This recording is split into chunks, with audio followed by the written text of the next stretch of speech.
ナ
Please join me in Gasho.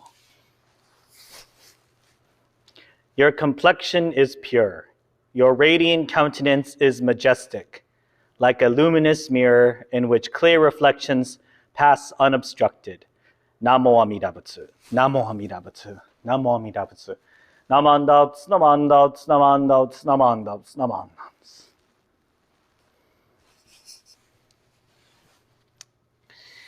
Good morning, everyone. I hope everyone is enjoying the spring weather and the sunny skies that have been coming our way recently.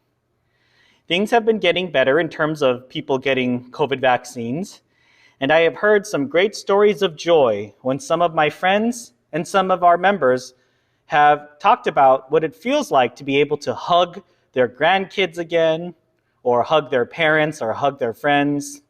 It must feel wonderful to be in the company of each other and feeling safe to do so. Today's Dharma talk should be fun for the kids, as I am going to be comparing the Gosandai this morning with the concept of mirrors in the fantasy world. Now, maybe I am showing my age here, but how many of you have seen the Neverending Story?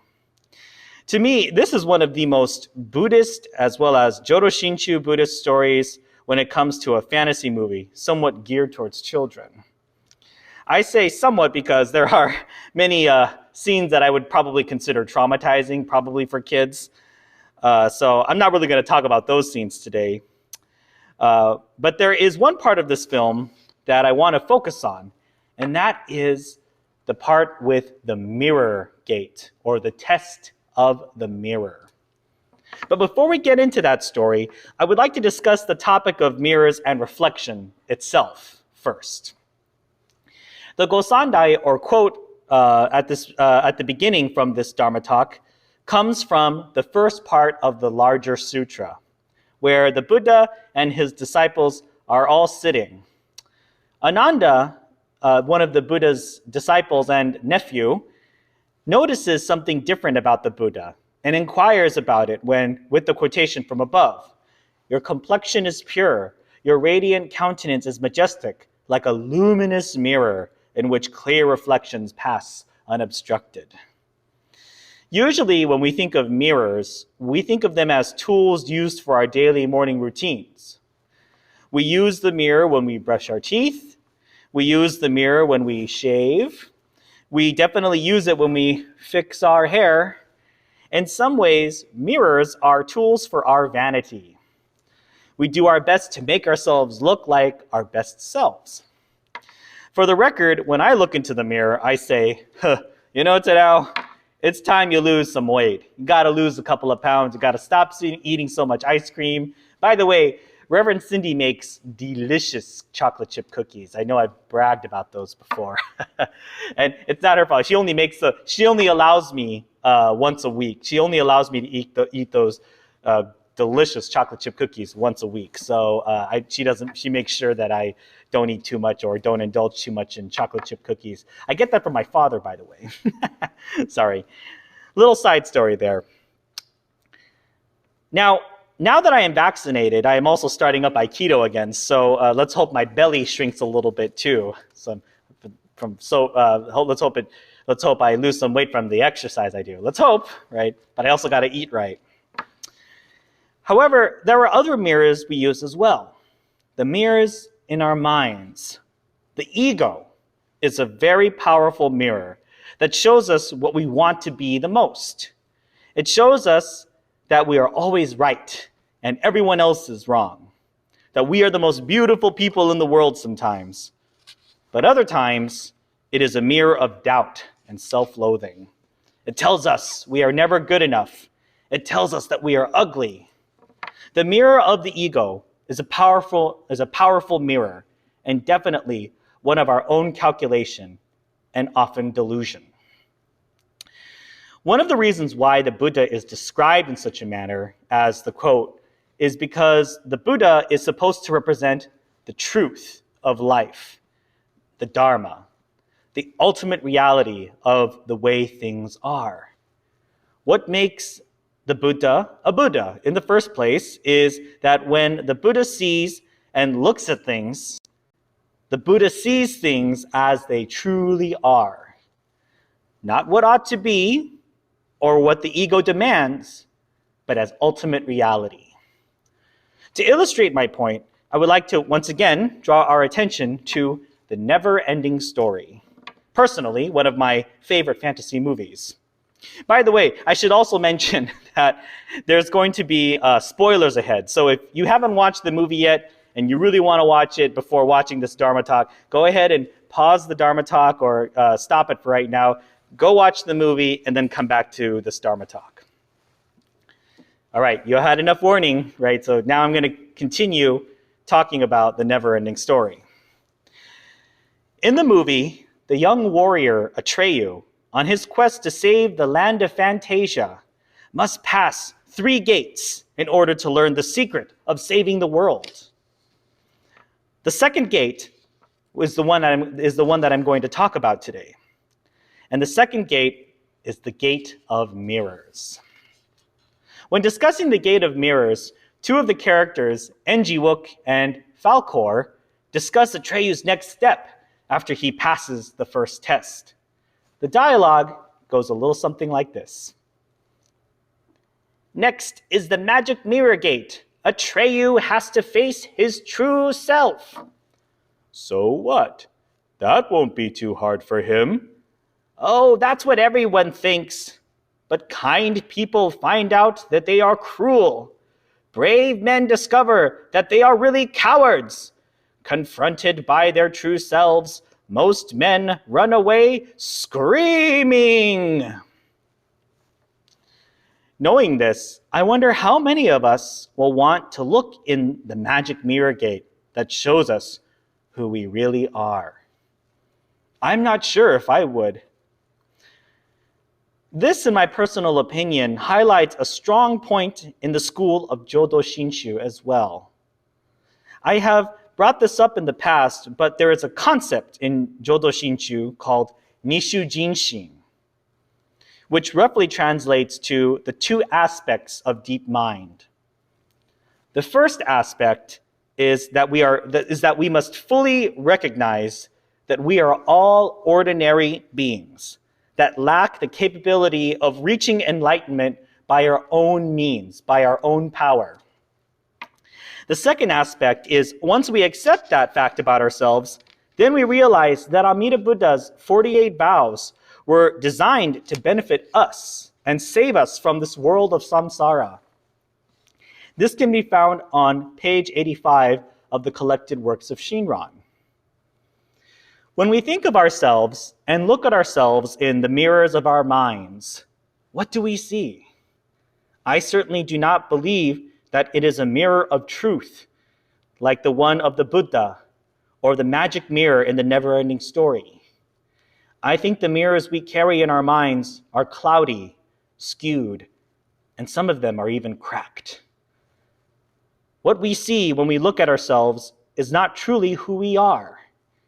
Yet when the Buddha sees us, when the realm of the Dharma sees us, they see us for who we really are. I think it is simple. We are simply ordinary beings who need help. Some of us may have a lot of money and financial security, yet that isn't who we really are. Some of us may have really toned bodies and have worked many years to shape our bodies the way we want to see them in the mirror. Yet we are still human, and those bodies, as strong as they are, will eventually fade away as well. Others may have really high degrees and have the word doctor in front of their name, or reverend, for that matter. Yet, in reality, that doesn't mean that we are geniuses or that we, in a sense, know everything about everything in the world. In many cases, sometimes people use those degrees to shield themselves, to prop themselves up, to make them feel more important than others. It isn't my intention to diminish scholastic or business accomplishments. However, if the Buddha were here and looked at us now, the Buddha would not see the things we have accomplished, or at least gush over the accomplishments to stroke our egos. The Buddha would merely see what it is that we really need. The Buddha would be able to see us as we truly are. In our daily lives, we go about our days thinking that we are perfect or always right. I know I do. Intellectually, I know that I am not. However, when I look into the mirror of my ego, I see a propped up, arrogant guy who probably needs to be knocked down a few pegs here and there. Largely, this is the purpose of our school of Jodo Shinshu. Our Buddhism is not the type of Buddhism that shows us this rose-colored mirror of ourselves that we want to see. It is a Buddhism that forces us, in a way, to look into the mirror of truth and see our own imperfections. To clarify, I am not talking about the imperfections in a physical manner, so your weight, how big your nose is, or how small your eyes are, or whatever. Those physical things, that's not what I'm talking about.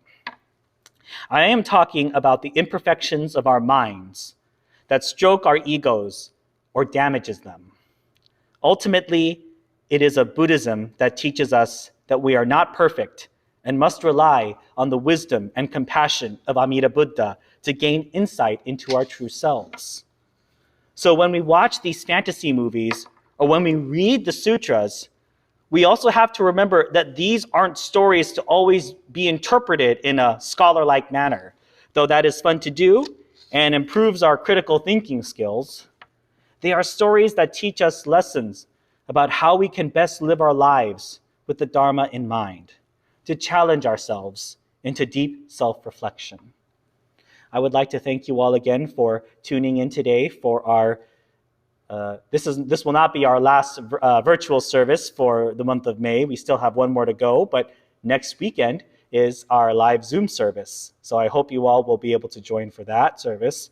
Until that time, let's all please keep health in mind when we go about with our activities. Let's continue to practice sanitary measures. I know things are getting a little bit better, but I hope that we will continue to respect other people's spaces and respect the distance that we still sometimes have to take at times. But until that time, please recite the Nembutsu with a heart of gratitude. Please join me in Gassho. Namo Amida Butsu, Namo Amida Butsu, Namo Amida Butsu. Namandots, namandots, namandots, namandots, namandots.